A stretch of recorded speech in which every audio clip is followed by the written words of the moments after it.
Halo kawan pajak, Halo, selamat sore. apa kabar semuanya? Jumpa lagi dengan kami tim penyuluh pajak KPP Pratama Jakarta Cilandak. Saya Lukman Nur Hakim, saya adalah penyuluh pajak di KPP Pratama Jakarta Cilandak. Hari ini istimewa sekali karena kita nggak akan membahas soal peraturan, nggak akan membahas soal ketentuan terbaru, tapi kita akan membahas tentang salah satu aktor penting yang ada di KPP, yaitu akun representatif. Betul sekali, akun representatif atau yang biasa disingkat dengan AR. Kawan pajak mungkin ada yang pernah mendengar akun representatif atau pernah berkomunikasi dengan AR atau mungkin sudah sering dapat SP2DK dari AR gitu. Iya, biasanya surat cinta ya. Biasanya surat cinta gitu. Nah, kita akan bahas tentang AR ini. Siapa sih AR? Apa sih tugas AR? Kenapa harus ada AR gitu ya. Kita akan lebih bahas hari ini dengan mengenal AR lebih dekat. Betul sekali. Hari ini saya tidak sendiri, saya ditemani oleh Mbak Anissa Dwi Putri, seorang AR di KPP Pratama Jakarta Cilandak. Selamat sore ya, selamat Udah sore Mas Iya, Lukman, udah jam sore 4 ya. nih. Iya. Selamat Sore Mas Lukman, apa kabar? Alhamdulillah. Tetap Saya semangat ya? tetap semangat. Oke, alhamdulillah saya juga sehat. Udah sore tetap harus semangat dong Harus ya. semangat. Oke. Kawan pajak mungkin ngeliat kok di depan ada cemilan, ada kopi, ada apa segala macam. Nah, ini adalah produk UMKM yang dari wajib pajak di wilayah KPP Pratama Jakarta Cilandak. Benar, jadi ini binaan dari KPP KPP Pajak Cilandak Cilandak, iya, ya. betul. Produknya ada apa aja tuh ya Mas Lukman? Ada kopi, Oh, kopi. ada apa ini? Keju kriwil. Keju kriwil. Kayaknya enak tuh ya Enak, dicemilin. kayaknya harus dicoba nih kayaknya nanti. Nah, Kayak kita juga gerung-gerung. harus mendukung ya untuk Betul. produk UMKM. Kalau kawan pajak berminat dengan produk-produk ini bisa datang ke KPP Pratama Jakarta Cilandak, ada pojok UMKM di sana. Betul sekali, tinggal diambil aja, jangan lupa bayar. Iya dong, Oke. harus dibayar. Oke. Kembali ke topik kita pada sore hari ini ya.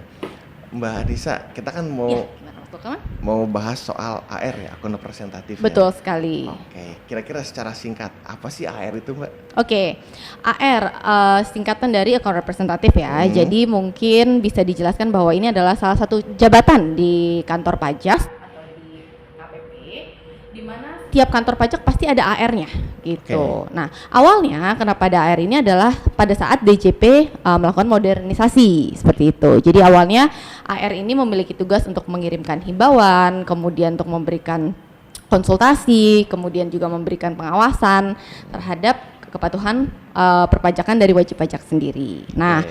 jadi AR ini semacam penghubung nih Mas Lukman antara kantor pajak dengan wajib pajak. Nah, jadi di tengah-tengah itu AR gitu, kan representatif gitu kan. Nah, tapi memang seiring dengan berjalannya waktu itu memang ada perkembangan dari tugas dan fungsi AR itu sendiri gitu. Nah, kalau misalnya dulu AR memberikan konsultasi, memberikan pengawasan juga. Nah, semenjak tahun 2021 karena udah ada penyuluh. Nah, Mas Lukman ini penyuluh juga ya di Iya, betul. KPP Cilandak. Jadi tugasnya itu dibagi jadi untuk konsultasi perpajakan terkait dengan peraturan-peraturan itu beralih ke penyuluh. Betul. Sedangkan AR fokus pada seperti itu. Pengawasan seperti itu. Nah, setiap AR itu maksud saya setiap wajib pajak itu pasti memiliki satu AR. Jadi pasti misalnya saya juga kebetulan wajib pajak pastinya ya. Iya, iya. Nah, saya juga memiliki AR sendiri. Walaupun saya AR tapi saya memiliki AR di Iya. KPP tempat saya terdaftar seperti itu. Berdasarkan wilayah gitu ya. Betul, ya. Jadi karena memang ya itu kan ada perkembangan ya. Terakhir juga di PMK Peraturan Menteri Keuangan nomor PMK 45 garis miring PMK 01 garis miring 2021 itu ya tadi perubahan tugas dan fungsi account representatif. Salah satunya juga fokus pada AR pengawasan tersebut seperti itu. Oke, jadi setiap wilayah itu pasti punya AR-nya sendiri ya. Benar. Oke, Gitu. terus ini Mbak, apa yang membuat Mbak Disa kok memilih untuk jadi AR? Oke, menjadi AR itu sebenarnya butuh skillnya dua ya. Ada technical skill yaitu kita harus bisa analisa laporan keuangan dan juga laporan SPT SPT-nya wajib pajak gitu kan. Nah, selain itu juga kita harus punya soft skill. Yaitu kita gimana caranya berkomunikasi dengan wajib pajak. Nah, mungkin di sini kita tahu bahwa berhubungan dengan pajak adalah sesuatu yang momoknya menakutkan seperti itu. Jadi jangan sampai ketika kita menjadi penghubung nih antara kantor pajak dengan wajib pajak ketakutan. Nah, di situ AR pun berperan gitu kan, Mas. Seperti itu. Jadi makanya saya kenapa suka karena selain ilmu saya bisa diterapkan, tapi juga saya bisa ada berhubungan dengan interpersonal skill dengan sesama manusia lah, seperti itu. Menyenangkan sih sebenarnya. Menyenangkan ya? Benar sekali. Berhubungan dengan orang tuh menyenangkan ya? Ada menyenangkan, ada ya plus minus kali ya, seperti itu. Oke, terus kalau di AR kan mengawasi ya, di kita tuh Benar. kantor pajak tuh ada berapa pengawas seksi pengawasan gitu ya? Oke, jadi kan memang terkait dengan seksi pengawasan itu sekarang fokusnya adalah di penguasaan wilayah seperti itu ya. Jadi memang di KPP Cilandak sendiri ada seksi pengawasan 2 sampai 6. Nah, setiap seksi itu 2, 3, 4, 5, 6 masing-masing memiliki wilayah kerjanya masing-masing. Nah, jadi kita tuh fokusnya adalah sekarang pada penguasaan wilayah. Nah, kalau kita di KPP Cilandak ini berarti kita adalah di wilayah kerjanya adalah di Kecamatan Cilandak. Nah, Kecamatan Cilandak itu terdapat 5 kelurahan. Nah, 5 kelurahan itu dibagi menjadi per seksi tadi, seksi pengawasan 2, 3, 4 sampai 6. Betul. Jadi masing-masing. Jadi kalau di sini ada 30 AR dibagi menjadi 5 seksi ya. Nah, di situ dibagi lagi menjadi 5 kelurahan. Kemudian masing-masing seksi akan fokus pada kelurahannya masing-masing. Seperti itu. Tapi tadi disebutin ada pengawasan 1 ya. Ada 1 seksi. Nah, itu kan tersebut ya. 2 sampai 6 aja ya. Oke. Nah, benar. Mas Lukman untuk inget ya, angka tuh dari 1 nggak dari 2 gitu. Dari 2 ya. Betul. Nah, kebetulan kalau untuk yang 1 itu saya ada di seksi pengawasan 1, Mas Lukman. Ada sedikit perbedaan, tapi memang sama-sama nih fungsinya adalah untuk mengawasi gitu, melakukan pengawasan. Nah, tapi untuk yang seksi pengawasan 1 lebih spesifik dengan kriteria yaitu tidak fokus pada kewilayahan, artinya wilayah kerjanya itu tersebar di 5 kelurahan. Oh. Betul. Iya. Tapi memang kita menggunakan satu kriteria, salah satunya adalah bagaimana besarnya skop bisnis dari wajib pajak. Artinya semakin besar, semakin kompleks, semakin besar kontribusinya dalam pembayaran pajak. Nah, itu kan menjadi hal yang harus kita berikan perhatian lebih seperti itu ya. Nah, di seksi pengawasan 1 ini memang kalau saya sendiri memegang jumlah secara kuantitas wajib pajaknya lebih sedikit. Itu yang membuat kita nantinya akan lebih intensif lagi dalam melakukan pengawasan. Kenapa? Karena semakin besar skop bisnis atau semakin besar dari lingkup bisnis wajib pajak, maka kewajiban perpajakannya akan semakin kompleks. Iya, betul. Seperti itu. Jadi semakin kompleks dengan kompleksitas kewajiban perpajakannya, tapi kuantitas jumlah dari WP-nya semakin sedikit. Betul. Sedikit tapi semakin kompleks ya. Betul, seperti itu. Jadi itu bedanya 1 dengan 2 sampai 6 tadi. 2 sampai 6. Oke. Betul. Jadi kalau satu itu dia yang lebih kompleks, yang 2 sampai 6 itu secara general berarti ya. Betul. Jadi memang fokusnya masih ke kewilayahan seperti itu. Oke, siap. Kalau tadi Mbak Nisa kan menyebutkan ada 1 tentang himbauan dan konseling. Benar, salah satunya memang AR itu melakukan himbauan dan konseling. Oke, itu yang dihimbau tuh apa aja itu? Oke, jadi seperti ini, kalau misalnya untuk pertama kan data itu ada yang harus kita lakukan klarifikasi. Artinya ketika wajib pajak melakukan self assessment, kan kalau Mas Lukman lapor pajak kan perhitungannya sendiri kan. Yeah. Nah, itu self assessment namanya. Kemudian account representatif akan melakukan pengawasan. Udah bener belum ya nih? Yeah. Nah, ketika dilihat ada sesuatu yang tidak sesuai ketentuan, maka akan kasihlah surat nih seperti itu. Nah, itu yang kita kenal dengan SP2DK. SP2DK. Betul. Biasanya terkenal dengan apa? Surat cinta. Surat cinta dari kantor pajak. Betul. Gitu ya. Biasanya surat cinta kan dari pacar atau mantan pacar gitu ya. Tapi ini dari kantor pajak. Kantor pajak. Sehingga menakutkan nih gitu kan. Tapi nggak usah takut.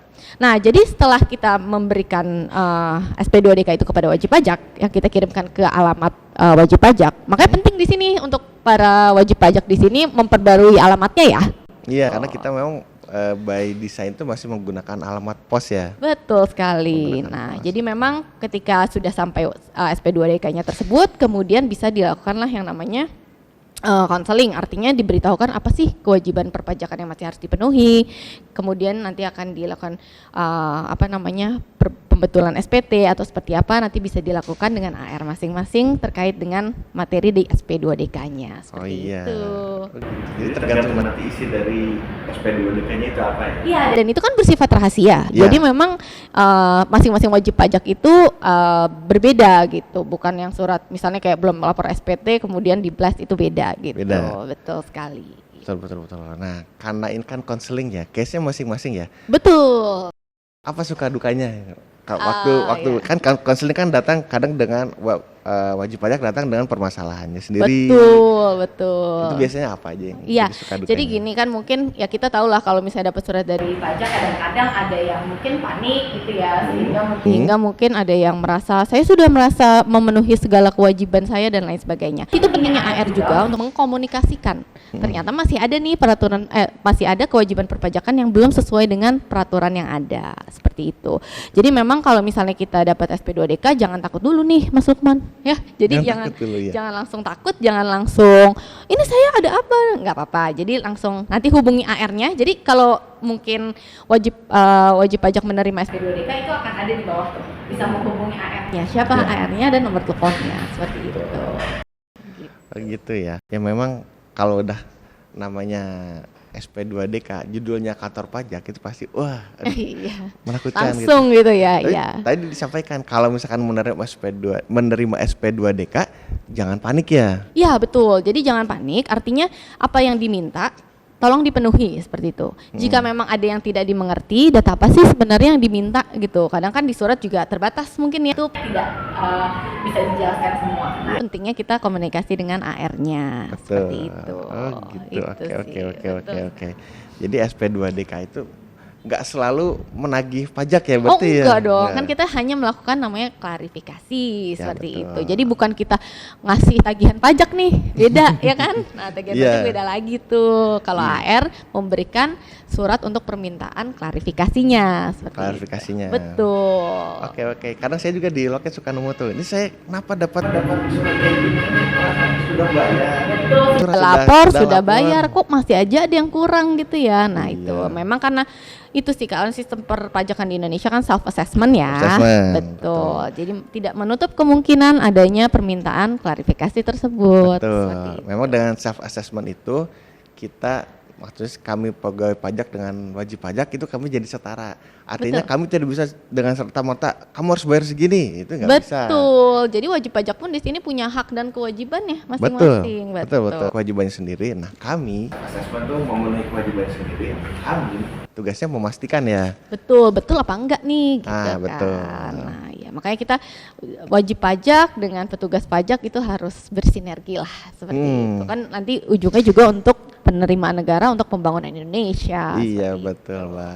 Ini kalau misalkan pengen ketemu sama AR-nya tuh kira-kira baiknya kapan ketemuannya? Nah iya jadi misalnya nih pengen nih enaknya ketemu langsung gitu kan. Nah itu yang pasti di jam kerja ya. Jangan jangan jam 10 malam. Nah, itu kan kita juga Waktu keluarga ya itu ya. Betul. Nah, jadi memang untuk jam kerja itu ada di jam pelayanan juga ya. Di sini di jam pelayanan KPP itu dari jam 8 sampai jam 16 ya, jam 4 sore.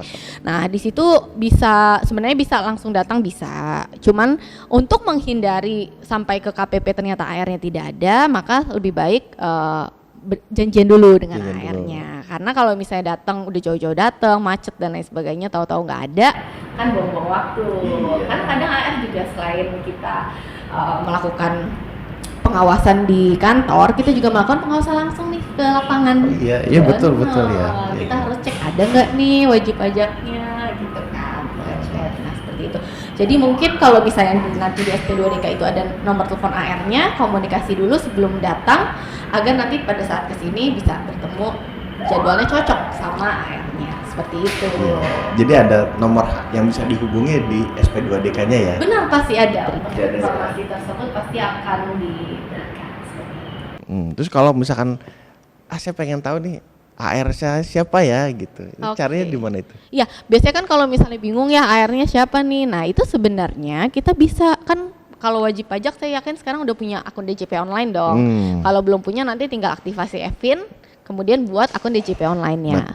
Nah, di situ ada di menu yang profilnya ya, nanti bisa dilihat di situ ada profilnya, bisa kelihatan juga tuh siapa nama AR-nya, kemudian ada biodata wajib pajak tersebut dan juga kita bisa tahu status kita efektif apa enggak dan lain sebagainya. Jadi memang untuk di laman DJP online tersebut sudah sangat informatif gitu. Tapi kalau mau tahu AR-nya by phone ke KPP pun gak ada masalah. Cuman kan it takes time ya, artinya ngambil waktu. Mending betul. Sekarang udah semuanya serba online di DJP online. Betul. Itu informatif sekali itu semuanya ada. Betul. Semua udah lapor online ya. Lapor kan? online. Minta PBK bisa online. Iya. Jadi simpel banget ya pakai DJP online itu. Oke ya. Terus kira-kira nih Mbak, sebelum ditutup apa yang mau disampaikan ke wajib pajak? Oke, baik. Terkait dengan mungkin karena ini pembahasannya SP2DK ya. Jadi para wajib pajak terkait dengan apabila menerima SP2DK, satu hal jangan langsung dulu karena memang balik lagi itu adalah surat permintaan klarifikasi atas data yang kita miliki. Jadi apabila wajib pajak seandainya memiliki data pendukung atas permintaan data yang kita minta, itu jadi ketika semuanya clear bisa dijelaskan, maka tidak ada penambahan pajak dan lain sebagainya. Seperti yang saya sampaikan bahwa wajib pajak juga memiliki hak, memiliki kewajiban. Jadi kita juga tidak akan menagih sesuatu yang bukan menjadi kewajiban wajib pajak. Jadi tenang saja, cukup diklarifikasi jika memang sudah sesuai. Jika memang belum, silakan untuk tetap melakukan kewajiban perpajakan. Seperti itu. Jadi memang kita harus bangga juga bayar pajak nih ya. Jadi karena ini untuk pembangunan Indonesia, untuk Indonesia yang semakin maju ke depan. Itu aja dari saya. Oke, Mbak Nisa, terima kasih banyak ini. Sudah banyak sekali kita pelajari soal AR ya. AR itu apa namanya? Pegawai DJP juga yang memang tugasnya membantu kawan pajak untuk menjalankan kewajiban perpajakan yang kurang lebih seperti itu ya. Betul sekali. Oke. Terima kasih Mbak Nisa. Terima kasih banyak Mas Lukman. Terima kasih banyak wajib pajak yang sudah menyaksikan acara kita pada sore hari ini. Sampai ketemu lagi ya. Sampai ketemu lagi. Oke. Baik, sebelum saya akhiri perjumpaan kita pada hari ini, saya ingatkan untuk jangan lupa memadamkan NIK dan NPWP-nya. Dan juga untuk like, share, dan subscribe YouTube dengan alamat KPP Pratama Jakarta Cilandak dan juga IG di @pajakcilandak. Malam mendung membangkitkan kenangan. Masa lalu Anda untuk diambil pelajaran. Terima kasih telah bergabung kawan pajak sekalian. Sampai jumpa lagi di lain kesempatan. Wassalamualaikum warahmatullahi wabarakatuh. Sampai jumpa.